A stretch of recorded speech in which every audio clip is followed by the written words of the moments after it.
অনুশীলনে football club Barcelona দলের প্রায় সবাইকে দেখা গেলেও আপনার চোখ হয়তো খুঁজছে এক খুদে তারকাকে।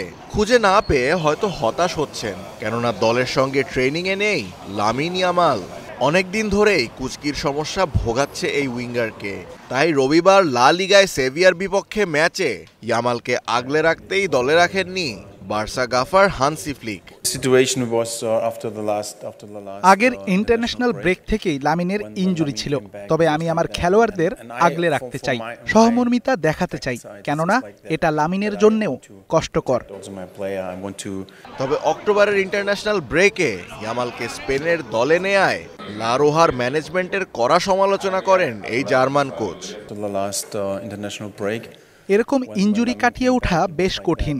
2 সপ্তাহ লাগতে পারে, আবার 3 থেকে 4 সপ্তাহ লাগতে পারে। এমন সময় জাতীয় দলে তার ওয়ার্কলোডের কথাটা অপরপক্ষকে বিবেচনা করা উচিত। চ্যাম্পিয়ন্স লিগে পিএসজির সাথে হারের পর লা লিগায় সেভিয়ার বিপক্ষে ঘুরে দাঁড়াতে মরিয়া বার্সেলোনা। আগের ম্যাচের ভুলগুলো শুধরেই মাঠে নামতে চায় ফ্লিক বাহিনী। সেভিয়ার বিপক্ষে ম্যাচটি আমাদের জন্য খুবই গুরুত্বপূর্ণ। এই ম্যাচ থেকে আমরা 3 পয়েন্ট নিতে চাই।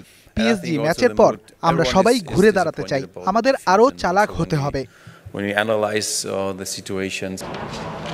Ashfaqul Mushfiq, star news.